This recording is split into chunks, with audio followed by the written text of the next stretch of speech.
अस्सलाम वालेकुम। आज जो हम एक्सरसाइज स्टार्ट कर रहे हैं वो है 4.4। क्वेश्चन है a rectangular reservoir with a square bottom. तो इस क्वेश्चन में जो रिजर्वायर का वर्ड है, इस रिजर्वायर के वर्ड का मतलब है स्टोरेज प्लेस ना, जहाँ पे हम कोई चीज़ जमा कर सकें। ठीक है। तो स्टोरेज के लिए यहाँ पे बात हो रही है विद स्क्वायर बॉटम, मतलब उसका जो बॉटम है वो स्क्वायर का होगा और ओपन टॉप जो है वो उसको ऊपर का हिस्सा खुला हुआ होगा और इसके अंदर जो इनसाइड लेड रखी हुई है। ठीक है। अब इन्होंने कहा हुआ है इसको find the dimension of the reservoir to be hold. तो डायमेंशन जो इसमें होल्ड करेगा रिजर्वायर वो है 1/2 ए क्यूब क्यूबिक मीटर, मतलब वॉल्यूम गिवन है इसका। Such that the lead required is minimum. कितनी मिनिमम लेड रिक्वायर्ड होगी, डायमेंशन पूछा हुआ है, सिंपल। ठीक है। पहले इसको हम एक इस इमेज से समझ लेते हैं ना। इस इमेज में देखो, आपको समझाने के लिए कि रिजर्वायर के इसका देखो बॉटम स्क्वायर, ये जो हिस्सा है ये और ये तकरीबन स्क्वायर शेप में है और तकरीबन सेम है। ठीक है। तो इसका आप देख सकते हो कि इसका बॉटम भी सेम है, तो उसको हम अलग से ड्रॉ कर लेते हैं ताकि बात समझ में आ सके। ठीक है। तो इसमें कुछ इस तरह की शेप बन रही है।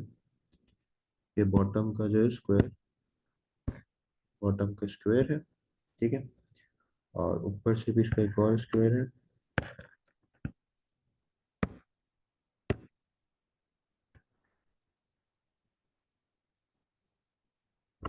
ठीक है।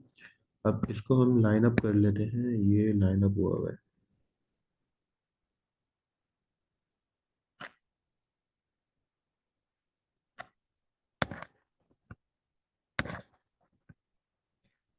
इस तरह है इसका एक स्क्वायर बॉटम, मतलब ये जो बॉटम का हिस्सा है ये सेम होगा। ठीक है।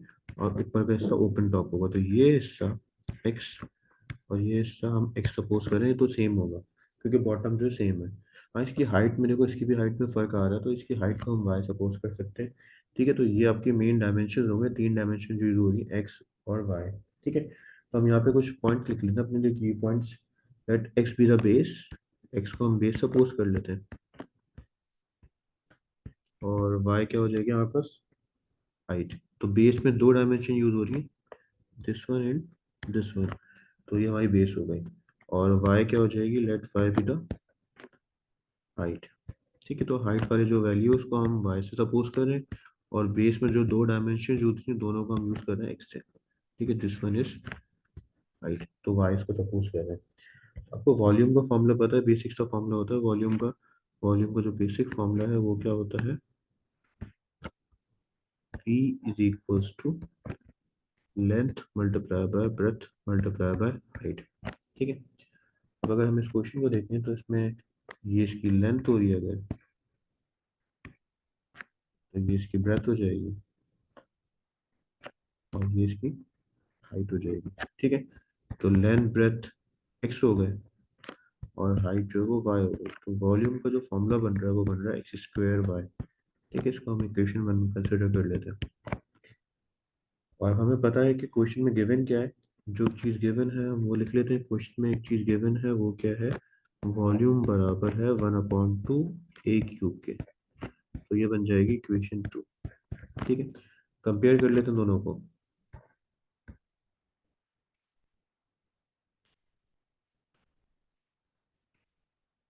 तो एक तरफ आ जाएगा आपके पास एक्स स्क्वायर वाई और दूसरी तरफ आ जाएगा आपके पास 1/2 ए क्यूब। क्योंकि हमारे पास y की वैल्यू अननोन है तो हम y को यहाँ से अलग कर लेते हैं ताकि सब x की फॉर्म में आ जाए। तो ये हो जाएगा y is equals to 1/2 a cube upon X square. ठीक है। ये आपकी मेन इक्वेशन हो जाएगी। इसको इक्वेशन हम थ्री कह देंगे।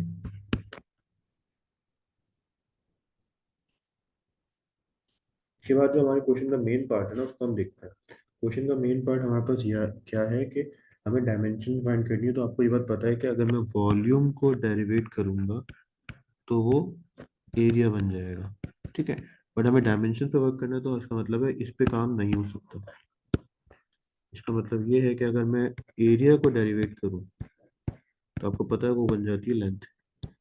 तो ये वर्किंग हमें डायमेंशन दे सकती है, तो ये हमारे पास करेक्ट ऑप्शन होगा। तो मैं वॉल्यूम से वर्किंग नहीं कर सकता, दैट्स वाई हमें क्या करना पड़ेगा, इसको एरिया में कन्वर्ट करना पड़ेगा। अब एरिया हमें निकालना है, सरफेस एरिया। यहाँ पे बहुत सारे एरिया बन रहे हैं। ठीक है। एक एरिया बन रहा है ये नीचे वाले हिस्से का, एक बन रहा है आपके पास ये पीछे वाली वॉल का, और एक एरिया बन रहा है इस वाली वॉल का, ठीक है, और एक एरिया ये है सामने का, और एक है पीछे का, और ऊपर तो टॉप ओपन है, ठीक है। टोटल के पास 5 एरिया बन रहे हो, फर्स्ट, सेकंड, पीछे वाली थर्ड, फोर्थ और फिफ्थ, और ऊपर टॉप तो ओपन है तो इसलिए उसको तो ज़रूरत नहीं है, ठीक है। तो यहाँ पर टोटल 5 एरिया निकल रहे हैं, तो हम टोटल 5 एरिया में से अगर मैं बात करूँ, यहाँ पे दोबारा ड्रॉ कर लेते हैं ताकि हमें शेप समझ में आ जाए।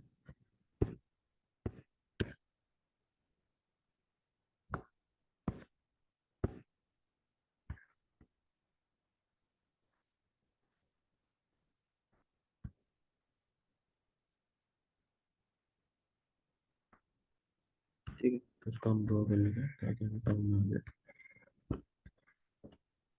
तो वापस फर्स्ट एरिया निकल रहा है, इसको हम शेड कर लेते हैं, ये हमारे पास फर्स्ट एरिया शेडेड वाला। इसका हम जब एरिया निकालेंगे, नीचे वाला एरिया है, ठीक है।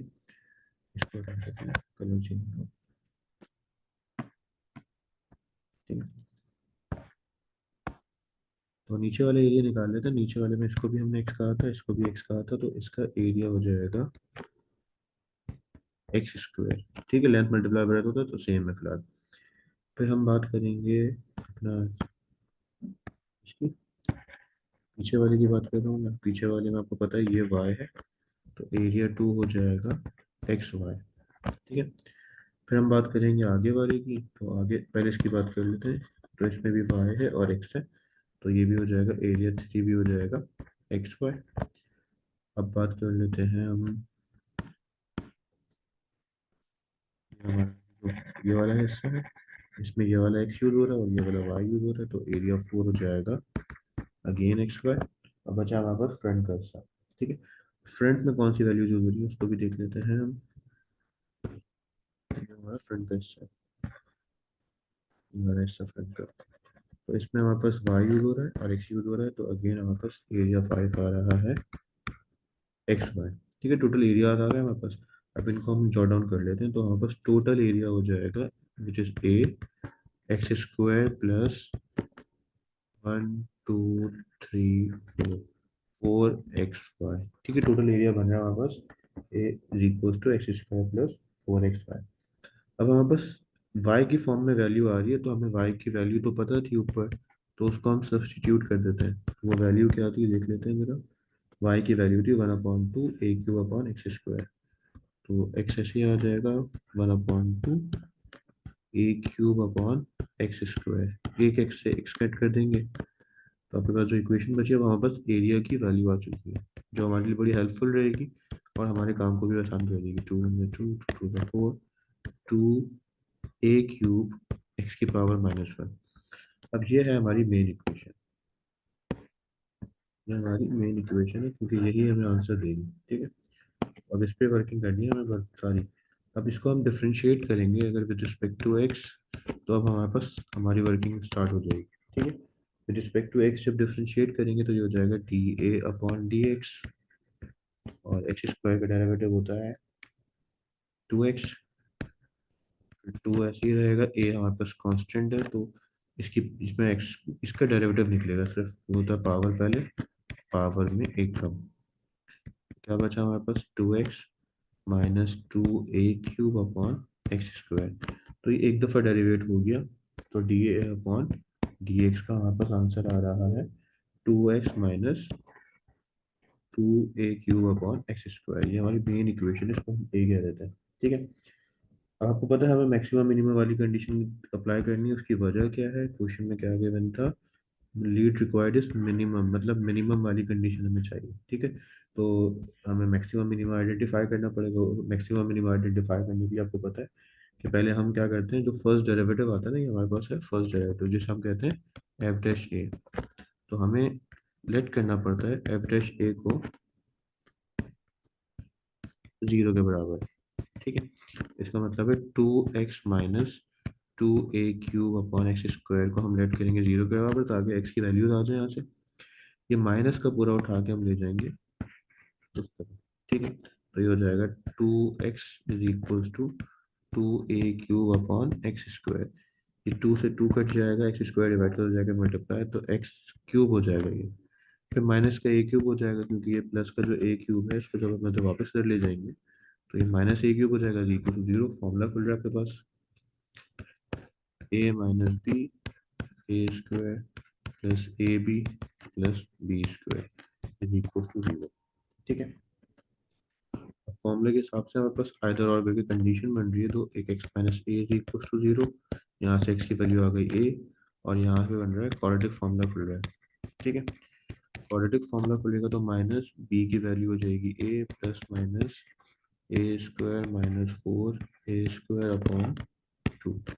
तो ये तो इमेजनरी पार्ट बन गया। ठीक है, तो इमेजनरी पार्ट फिलहाल लिख लेते हैं, बट ये काम का नहीं रहेगा। इवेंचुअली हमारे पास इंपॉर्टेंट वैल्यू जो है वो यही है, फिर भी रख लेते हैं अपने पास, काम आ सकती है। ठीक है, अब हमें पता है कि मैक्सिमम मिनिमा से पता कैसे चलेगा, वो डबल डेरिवेटिव करना पड़ेगा किसका, इस इक्वेशन ए का। तो अगेन डिफरेंशिएट करेंगे इक्वेशन ए को विद रिस्पेक्ट टू एक्स, ताकि हमें मैक्सिमम मिनिमा की वैल्यू आइडेंटिफाई हो सके। ठीक है, तो वो एक डबल डेरिवेट करेंगे तो डी स्क्वायर ए अपॉन डी एक्स स्क्वायर हो जाएगा, और आपको वैल्यू देख लेते हैं क्या थी, टू एक्स। तो टू एक्स का डेरिवेटिव हो जाएगा two, minus two a cube तो ऐसे ही रहेगा, एक्स की पावर माइनस टू का डेरिवेटिव तो माइनस टू पहले, एक्स की पावर माइनस थ्री हो जाएगी। ठीक है, तो ये माइनस माइनस प्लस हो जाएगा टू प्लस फोर ए क्यूब अपॉन एक्स क्यूब। ठीक है, अब हमें चेक करना है इसको, फर्स्ट कंडीशन चेक करनी है for x is equal to a पे। ठीक है, तो डबल डेरिवेटिव ये है, इसको अपने पास लिख लेते हैं। ये जो हिस्सा है ये हमारे पास है इसका डबल डेरिवेटिव का। जब एक्स की वैल्यू वन पुट ए पुट करेंगे तो ये हो जाएगा फोर ए क्यूब अपॉन ए क्यूब, ए से ए कैंसिल किया तो ये आ गया सिक्स।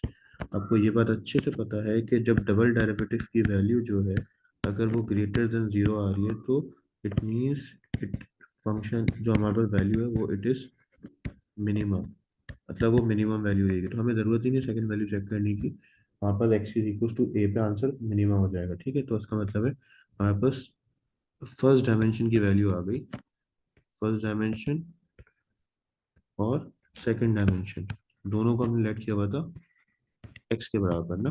तो फर्स्ट दोनों डायमेंशन हमारे पास एक्स थी तो वो वैल्यू आ गई a. For third dimension, third dimension की वैल्यू निकालने के लिए हमें क्या करना पड़ेगा, हमें पता है कि वो वाई की थी, और वाई बराबर था, रिकॉल कर लेते हैं, वाई की वैल्यू थी हमारे पास one upon two a cube x square. तो वो पुट कर देंगे यहाँ पे, वाई की वैल्यू थी one upon two a cube upon X square, तो एक्स स्क्वायर की जगह आ जाएगा आपके पास ए, तो ये इससे कैंसिल हो जाएगा, तो बचा क्या, y is equal to one upon two a. तो आपकी जो डायमेंशन है ना, रिक्वायर्ड डायमेंशन, वो क्या बन रही है, a comma half a, this is your required dimension.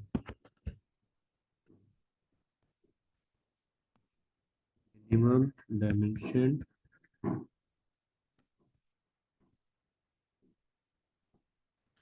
Required is a, a and half of a, और ये आपका रिक्वायर्ड सॉल्यूशन है। ठीक है, आई नो कि ये थोड़ा सा लेंदी है, बल्कि थोड़ा नहीं काफ़ी ज़्यादा लेंदी है, but this type of question कभी कभी हमें नज़र आ जाता है पेपर में, तो उसकी डिटेल जितनी पॉसिबल थी वो मैंने एक्सप्लेन कर दी। होप कि आपको क्लियर हो गया होगा। इंशाल्लाह मिलेंगे नेक्स्ट क्लास में, तब तक के लिए अल्लाह हाफ़िज़।